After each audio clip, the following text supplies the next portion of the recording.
Syarif. Sebelumnya perkenalkan, saya Bismina Nela Putri. Saya Rizky Syaputra. Saya Raffi Nanda Putra. Saya Andini Hospital Sayanti. Saya Nabila Febriani. Saya Ulia Radiazana. Saya Anggita Devi Apriani. Saya Gita Nabila. Assalamualaikum Pak Ustadz. Saya sama kelompok saya berhubung ada tugas agama buat mewawancarai Pak Ustadz. Saya mau nanya tentang hikmah perilaku jujur sama menepati janji. Pertanyaan pertama, keutamaan orang bersikap jujur itu apa sih Pak Ustadz? Saya boleh jawab ini. Iya. Assalamualaikum warahmatullahi wabarakatuh. Waalaikumsalam warahmatullahi wabarakatuh. Adik-adik semuanya yang saya hormati, untuk kita mengambil sikap sesuai dengan tema keutamaan jujur. Keutamaan seorang yang jujur itu bermanfaat terutama buat dirinya pribadi dan juga khususnya buat orang lain juga, adalah tidak membohongi orang lain. Jadi tidak termasuk orang yang munafik, boleh dibilang seperti itu. Kalau orang jujur itu apabila dia berbicara dengan apa adanya, itu adalah orang yang jujur. Jadi tidak meneko-neko, tidak tidak serambangan dia asal ngomong. Berarti atau jujur itu jadi dia benar-benar apa yang dia kerjakan hatinya sendiri itu mengatakan iya bahwa memang saya ini mengakui bahwa saya ini harus jujur. Jujur emang agak-agak berat kalau kita laksanakan dengan setiap hari. Insya Allah kita bisa mengatakan jujur apa adanya yang telah kita perbuat. Kita terutama memang orang lain tidak mengetahui, tapi Allah Subhanahu Wa Taala yang akan mengetahui sifat pribadi kita itu, dan perbuatan itu jadinya kalau kita berbohong, jadi bisa dikatakan kita adalah orang-orang yang munafik, ya seperti itu. Ya. Untuk pertanyaan yang kedua, jika seseorang berjanji kepada kita, namun orang tersebut telah meninggal terlebih dahulu sebelum ia menepati janji, itu gimana hukumnya Pak Ustadz? Kalau orang yang sudah meninggal tapi janji sama kita, janjinya itu seperti apa? Ya tergantung dari kitanya yang menyikapinya. Kalau kita menyikapinya dengan ikhlas apa yang dia janji kepada kita, atau dia berjanji pada dirinya seperti saya kalau udah selesai akan nazar, nah itu berbeda ya. Berjanji itu bisa dikatakan nanti buat dirinya, misalnya saya akan, kalau seandainya saya sukses, saya sukses nih untuk meraih gelar ini misalnya, tetapi sebelum dia melaksanakan hal itu dia sudah meninggal, atau boleh dibilang nazar. Nah itu harus ditepati kalau nazar. Tapi kalau tidak nazar, tidak berjanji dengan ya seperti apa, tidak benar sungguh-sungguh ya, ibarat kata kalau nazar itu kan harus ditepati. Jadi dia nantinya akan berdosa. Tapi kalau kita apa tadi Menepati janji. menepati janji. Jika seseorang berjanji kepada kita, namun orang tersebut meninggal terlebih dahulu sebelum ia menepati janji, itu hukumnya gimana? Ya, kalau janji dengan kita itu jadi harus ditepatin. Janji itu kan harus, berarti kan hutang. Nah, bagaimana kita harus menyikapinya? Kita sebagai orang yang dijanjikan. Kalau kita ikhlas, dia sudah meninggal ya. Dia sudah meninggal. Kalau kita ikhlas yang menerimanya itu, wah dia janji akan melaksanakan ini kepada saya. Tapi kalau kita sudah ikhlas menerimanya, berarti itu tidak gugurlah untuk kewajiban dia seperti itu. Kalau kita ikhlas, kalau kita enggak masih dendam aja dengan mereka yang sudah meninggal, nah itu kan timbulnya kita kasihan. Jadi itu berhutang, jadinya kan berhutang janji yang menepatin kepada kita. Karena memang kitanya sudah ikhlas sendiri, jadi tidak adalah hukum buat yang untuk menepati janjinya, kecuali dia janji dengan keluarganya atau seperti apa ya, keluarganya itu harus ditepatin, dilaksanakan ya, karena dia berjanji kepada keluarganya atau kepada kita, misalnya kita harus sampaikan kepada keluarganya atau seperti apa. Jadi harus dilaksanakan yang menepati janjinya itu. Tapi kalau buat janji kepada diri kita sendiri, kita bagaimana kita menyikapinya, janjinya dia itu yang bersifat sangat-sangat yang sangat-sangat ibarat kata gampang lah atau mudah ya, seperti itu. Kecuali janjinya itu sangat berat, yang kasihan buat si mayit ini atau yang sudah meninggal ini, kita kasihan, ya harus kita laksanakan atau kita minta kepada keluarganya, ya harus dilaksanakan untuk keluarganya yang ditinggalkan ya. Saya kira itu.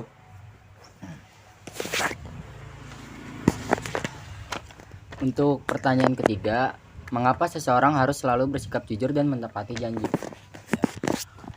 Orang itu harus bersifat jujur dan menepati janji. Kita kan tidak mau dicap sebagai orang yang munafik. Tidak mau dicap orang sebagai, katakan orang munafik. Karena orang munafik itu apabila dia berbicara, dia berbohong ya. Dan juga kalau kita untuk berjanji kepada teman kita, harus kita tepatin. Dan juga kita harus jujur. Karena apa? Jujur itu adalah membawa kita kebaikan buat kedepannya. Itu adalah sebagai amal kita. Ya, kalau kita tidak melaksanakan atau kita tidak jujur kepada diri kita sendirilah intinya ya, yang gampang. Kita jujur buat diri kita, seperti kita melaksanakan sholat atau kita melaksanakan ibadah puasa. Kalau kita jujur pada diri kita sendiri, ditanya misalnya sama orang tua kita, kamu puasa apa kagak? Kita nggak jujur nih. Nah, padahal kita nggak puasa, kita jawab puasa. Nah, itu kan timbulnya kepada diri kita sendiri ya, berhadapan kepada Allah Subhanahu wa taala. Karena apa? Karena kita harus jujur pada diri kita sendiri, yang mengetahui itu siapa? Ya Allah Subhanahu wa taala. Orang lain tidak bisa tahu. Dan untuk menepati janji pun juga kita sebagai manusia, sebagai manusia makhluk Allah Subhanahu wa taala, kita juga harus menepati janji kita kepada siapa saja yang kita janjikan sebelum dia meninggal ya, atau sebelum dia wafat. Jadi kita harus menepati janji. Misalnya nih, kasihan dia orang janji antar ketemu ya jam 6 misalnya kan.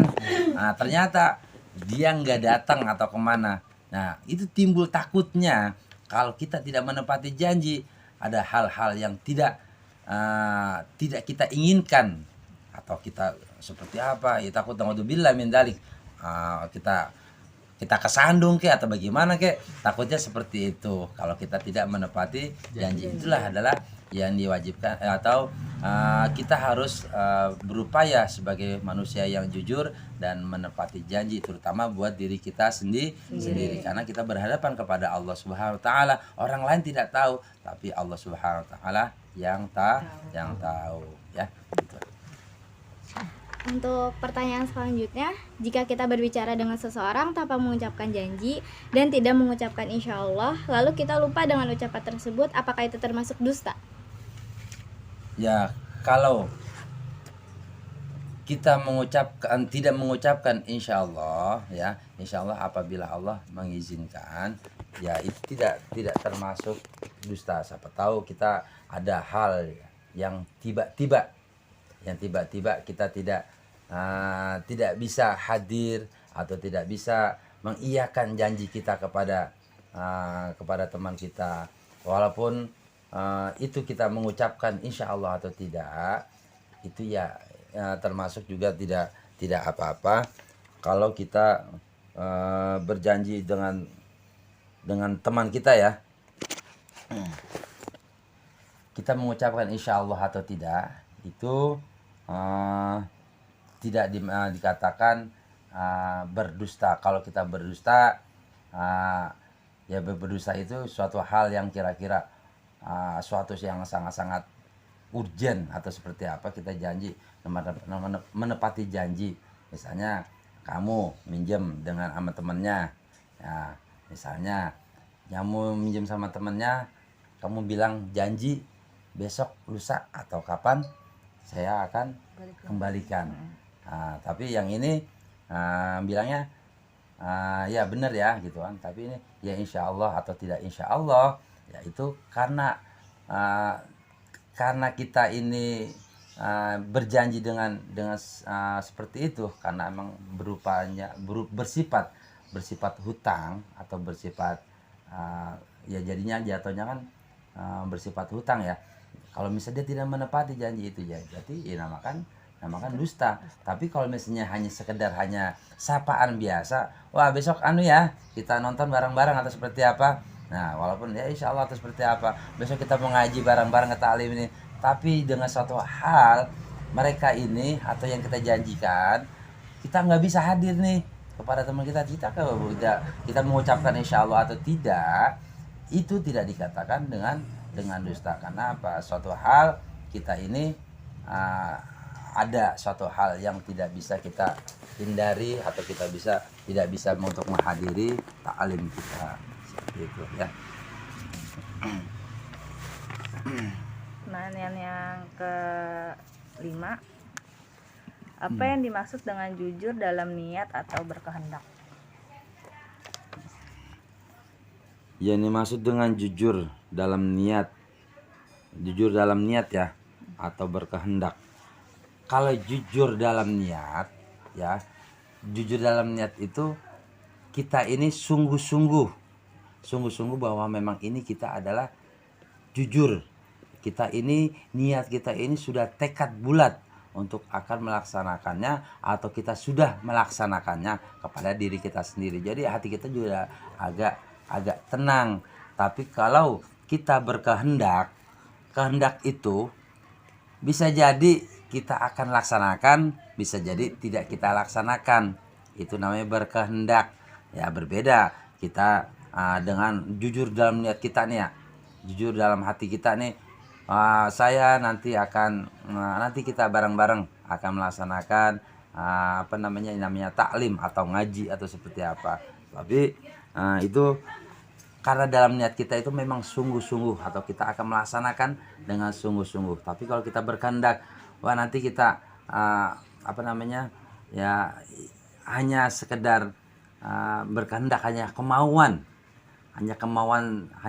belaka, tidak didasari dengan niat yang dalam.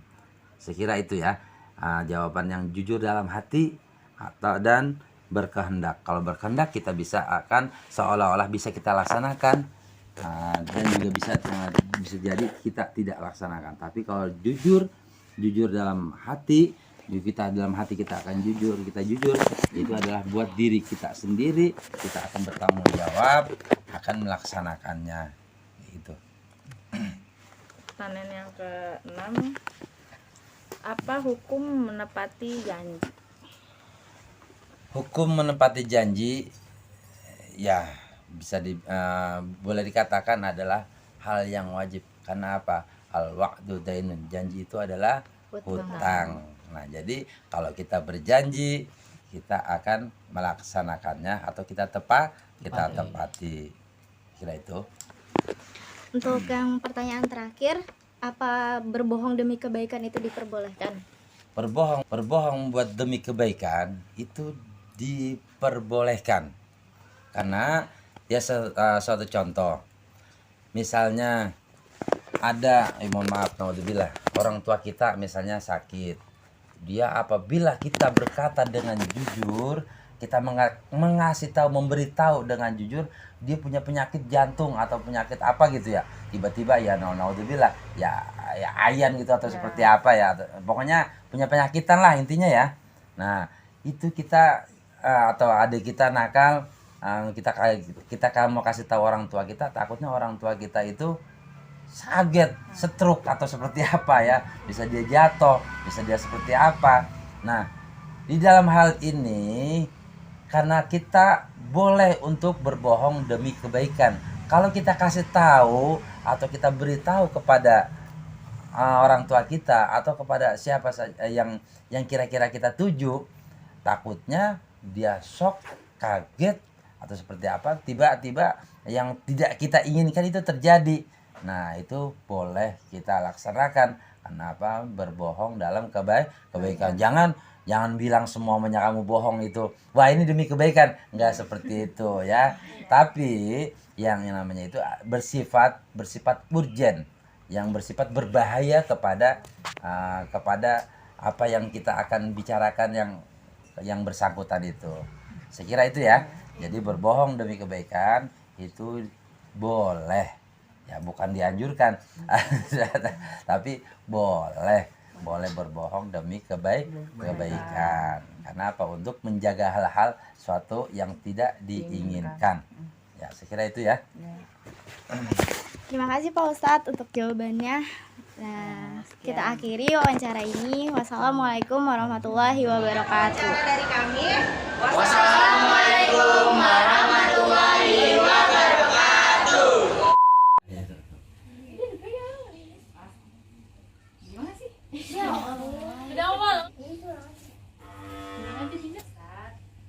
Jadi berhubung ada tugas agama, saya